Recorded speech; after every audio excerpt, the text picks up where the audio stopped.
اخباراتو ته حکومت اعلان وکړو چې مونږه آرډر وکړو بربند فوټوان باندې چاپ کوي اخبارونه. نننی اخبار وګور، نننی دا حکومت خبره څوک د اوخ پوسکای نه ګڼي. د اوخ پوسکای، د اوخ پوسکای داسې چې پاسې واچي نو پاس لاړ شي، ځکه چې اوخ لوړ دی کنه، لوړ دی او دا سنبایم لوړه ده، نو چې پاس باد را پریدي پاس لاړ شي. نو پوسکای د اوخ وای بباد آمد او بباد رفت، باد راغی او باد یوړ. د دې خبره د اوخ پوسکای ده. ستاسو خبره خزه نه مني،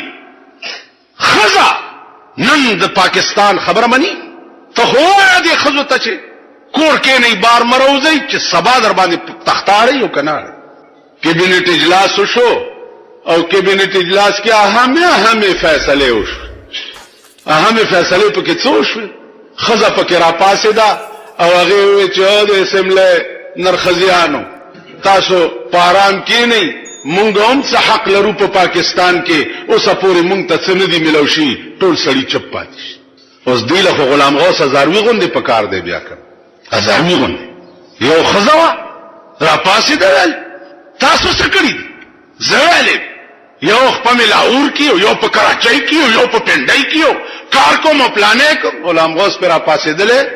یو ټکه ورته د سیو کو چې ټوله اسمبلی نسکوره پریوت. ستاول یو خپل اور او کراچۍ کې بل ملتان کې یو ټکه ور. دا مونږ نه خلق دی ولې نه برداشت کوي. زما په اسمبلی کې ناشته مو خزه برا پاسي، قسم په خدای دې چې ځان درته په کباب کم. ځان سره به د اسمبلی منبر را پاسي او هغه به اسلام خلاف یو خبره وکړي. خدا تاسو چې لګلی دي دا ټول صاحب ادمي خبره ده. ول کاکا دا مې دې نرو که خزه وا ویلی جی ولی ویل راسی ویما چې دا 15000 روپۍ نام خو مې درکو، خدا نرو که خزه ویجی دا نرخزه دا مې نه نرو نه خزه. دله مفتی محمود غوندې پکارو، دله غلام غوث هزاروي غوندې پکارو. مال خلق را له ثوابینا چې جی داس چل دی نو مال یو زبې جګر مولا د ټولي دنیا ټیکه خو نشي بس خیر ثوابای کې لک خلق. دا د قومي او صوبایي اسمبلی منبران راونی سي د غلو ګړوبې په سر ورته واړوي چې ته مونږ سره منبر کړي چې ستا په علاقه کې د کفر اډه جوړه شو. دا څه ده کنه؟ ته فقط څه لپاره دا د چواریانو جمعداران راونی سي چې ته مونږ سره لپاره کونسلر کړي. ولې ستا په علاقه کې ته خو یوازې دې لپاره نه چې مونږ د علاقې مشر کړي چې ته ورانه او سره کې به مونږ ته جوړه په علاقه کې به د کفر اډې هم نه پرې. دا یوازې د مولا کار خو نه دی، دا د هغه چا کار دی چې لا اله الا الله محمد رسول. تاسو را پاس مولیان څه نه وای نو مولیان غلي دي. مولا ستا کپر اخرى مولا څوکي مولیان څه نه وای مولیان غلي. یعنی تبزي خزب لوبه او مولا بچوي تبه نه ته مسلمان نه.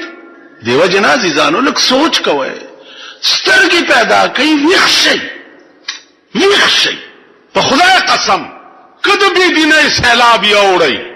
د کفر او د الحاد سیلاب یوړی نو دنیا خم د تباہ او خوارا اخرت ممتباش. نو چې کم قوم او کم ملک داسي چې خزه پکې غل په سر تپی او څوک ورته سویل نشي. تاسو ویل شي مونږ ویل شو پلار میړه به شیخي عجیب وي تسبیح وي منځونه وي مولا و مخزه ما و بسا ګیره دې دلته مخوځوا چرته جمعات کې کېنه زبار مانونه وباس. ویل شي تاسو وګورئ په دې جنجونو کې خزه ولګي سړی ولګي څومره مړی پکې وشو څومره مړی څوک سویل شي. یو حکومت ته ده حکومت به اعلی حکومت شي چې د حکومت قانون قرآن او حدیث شي او د هر جرم مجرم ته داغه مناسب سزا ورکړي شي. ته وګوره ستا په ملک کې چې بیا څوک کړته او خزه سمول د یو منټ کار یو اته ورځولا ته د ملک غواګه مال لاس کې راکا او اعلان کوم چې خزه چا بارولې د وی تختوي. یو ورځ به اخبار کې راشي چې خزه چا بارولې ده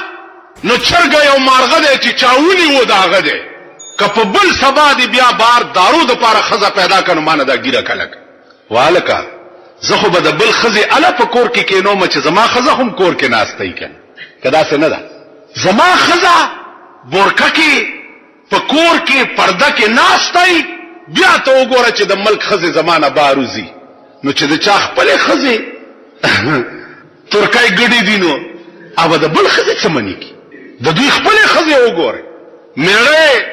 کینچی پلاس یو ځای کې افتتاح کوي خزه کینچی پلاس بل ځای افتتاح کوي بیگم پلانے افتتاح کر رہی ہے دا ستا ملک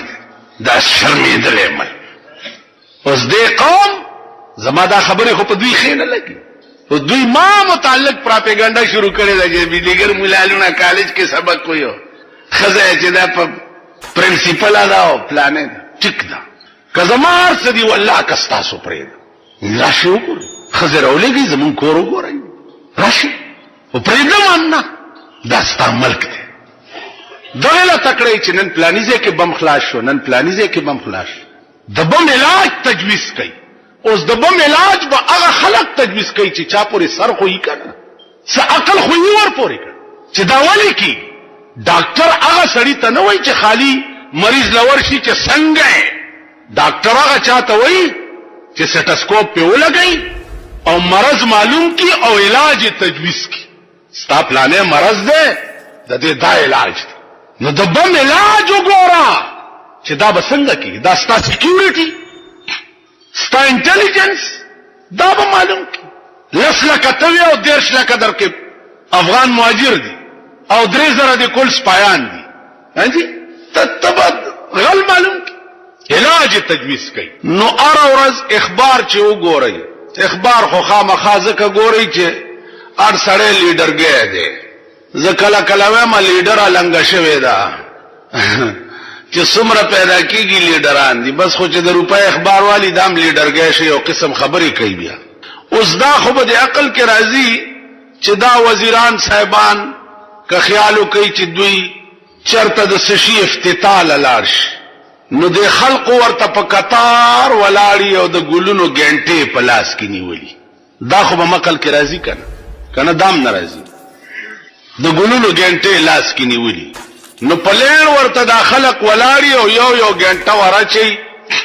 چې دا افتتاح تا منسٹر صاحب راضی یا دا راضی یا دا نو مالدا مقل کې راضي او صاحب دا خو مقل کې راضي نو ماوی چې د دنیا یو ټمپریلی او یو عارضی وزیر چنن دی او سبا بنئ لکه هغه ورځ مې یو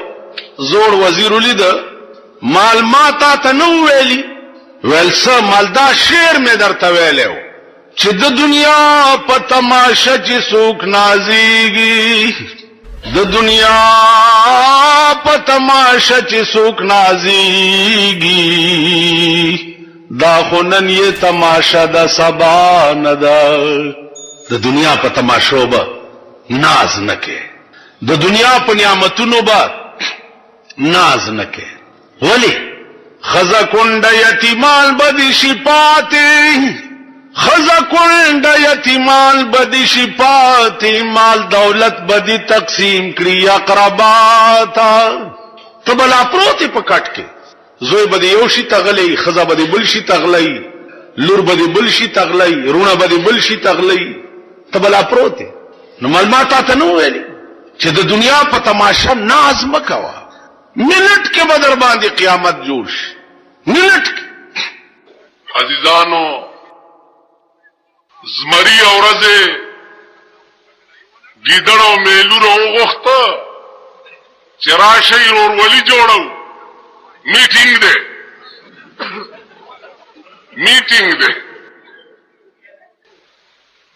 اغي جرال زمری ورته وې چې خبره دادا چې ښکار بکاو دین پس خو په اتفاق ښکار بکاو خو په اتفاق وکاو ګیدړو میلوي چې بادشاہ د ځنګل چې مونږ سره اتفاق کوي مونږ نور د خدای څخه غواړو صاحب وځي چې غرته تللی یو خرواله ده یو وسای والده یو خرگوش والده چې ښکار راوړو زمری ورته وي چې زه خو بادشاہم د ځنګل مشرم او میلوت ته تقسیم کا